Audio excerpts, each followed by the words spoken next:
Is Donald Trump guilty, or is he stuck in the shadow of Jeffrey Epstein's world? Welcome to In Summary.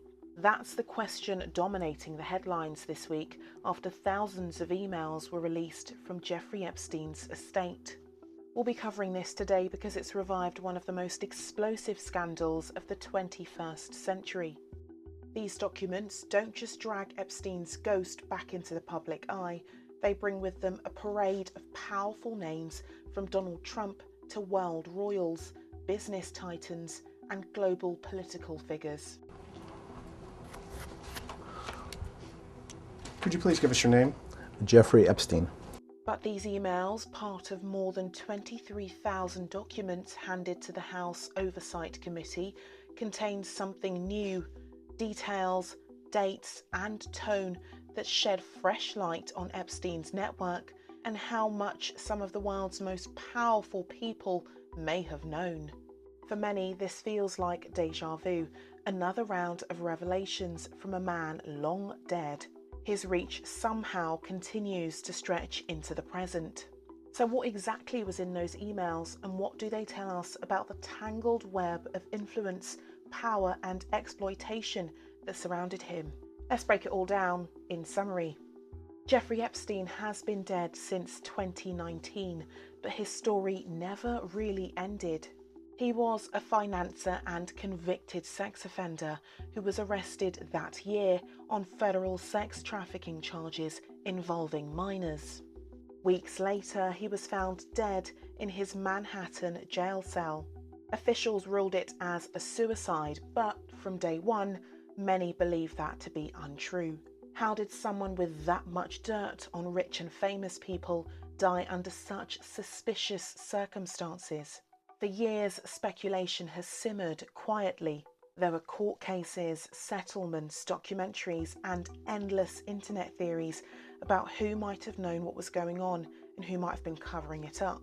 But this latest batch of emails has thrown gasoline on the fire, because this time it isn't rumour or gossip, it's Epstein's own words.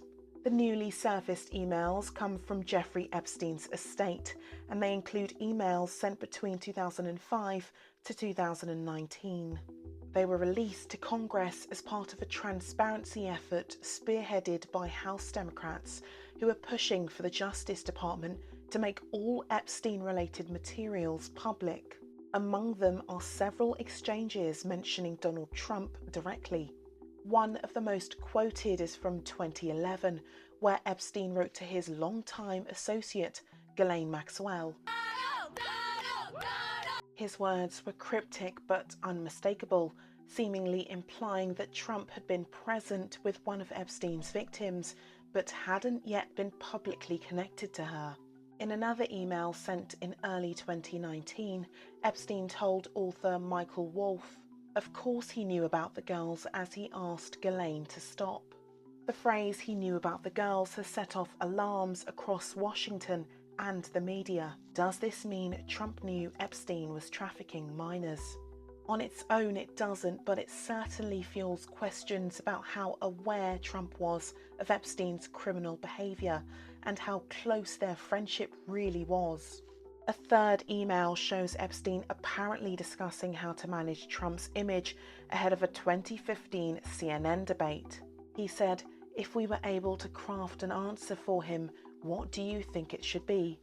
The implication is Epstein and his associates were strategizing about what Trump should say if asked about their relationship. These messages combined paint a picture of someone deeply aware of their connections and how to use them. The White House has unsurprisingly dismissed the emails as politically motivated. Meanwhile, Democrats are saying the emails are deeply concerning. They're suggesting powerful individuals may have known way more about Epstein's crimes than they're letting on. And they're now pressing for a complete release of all Epstein-related files held by the Department of Justice. They're asking for more than the redacted samples we've seen thus far.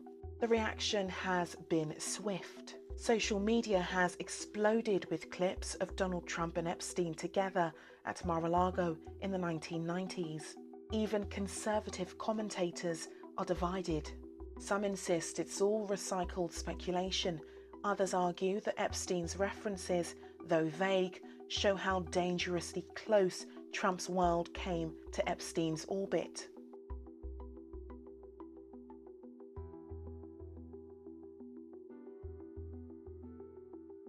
And it's not just Trump in these emails. The documents also mention a web of international figures, business leaders, politicians, and royals.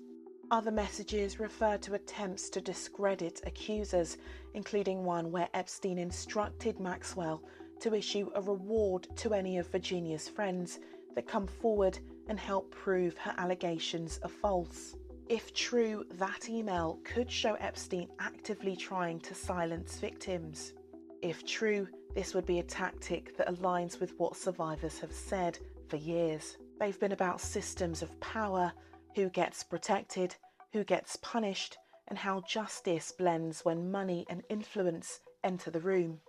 Epstein's crimes have always been about more than one man. These new emails reinforce what many already suspected. His relationship with the elite wasn't just social, it was strategic. He cultivated proximity to power, befriended billionaires, scientists, and heads of state because it gave him leverage. Shockingly, in one email, he even bragged about knowledge being currency. And for years, it worked. The fact that Epstein was able to secure a sweetheart plea deal in 2008, serving just 13 months for sex crimes that could have sent him away for decades, still stands as one of the most glaring examples of a justice system tilted towards the rich.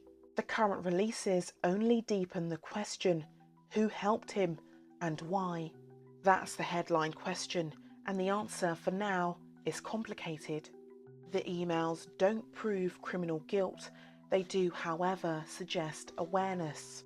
If Epstein's words are accurate, if Trump knew about the girls or spent time with victims, then at the very least, there's an ethical and moral question to confront. The Justice Department has not brought any charges against Trump or any other high-profile figures based on these documents just yet. But if we're talking about guilt in the legal sense, that depends on evidence beyond Epstein's writing. What makes this particular release different is the timing. These revelations arrive in a hyper-charged political climate, with elections looming and Congress already divided over transparency and accountability. So even if there's no prosecutions, the political consequences could be dire. Epstein's estate didn't suddenly decide to release the emails out of goodwill. The handover reportedly came after months of congressional pressure, with lawmakers demanding access to files the Justice Department had kept sealed for years. Early reports suggest these emails are just the tip of the iceberg. Several journalists who have reviewed the portions are expecting even more explosive names to show up in the coming weeks. Beyond Washington, the new emails are also sending shockwaves overseas. In the UK, renewed attention has turned towards Prince Andrew, whose relationship with Epstein has already cost him his royal duties.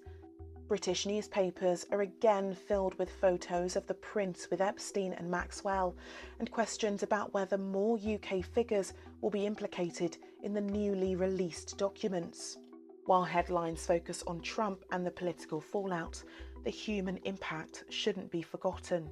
Survivors of Epstein's trafficking ring have for years demanded full transparency. For them, the newly released emails are both vindication and pain. He understood power, how to attract it, how to flatter it, and how to manipulate it. When negative press hit, he reached out to journalists and authors to shape his narrative.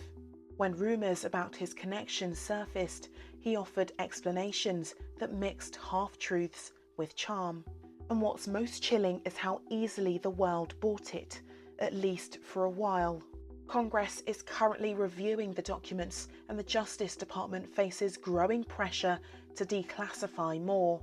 Lawmakers are considering subpoenas to compel testimony from members of Epstein's inner circle, possibly even Maxwell, who remains in federal prison serving her 20-year sentence. For Donald Trump, the political implications may depend on what comes next. If future releases show more concrete details, dates, witnesses, collaboration, it could escalate from embarrassment to crisis. But even without new charges, the reputational damage could deepen, especially as voters weigh old images of Trump laughing beside Epstein against the words he knew about the girls. The new email release isn't just about finding new names, it's about understanding why this system allowed Epstein to flourish in the first place and how to make sure it never happens again. Whether or not Trump or anyone else is found legally guilty, the moral verdict feels clearer. If you want more information as this story unfolds, subscribe for more, and I'll see you in the next one.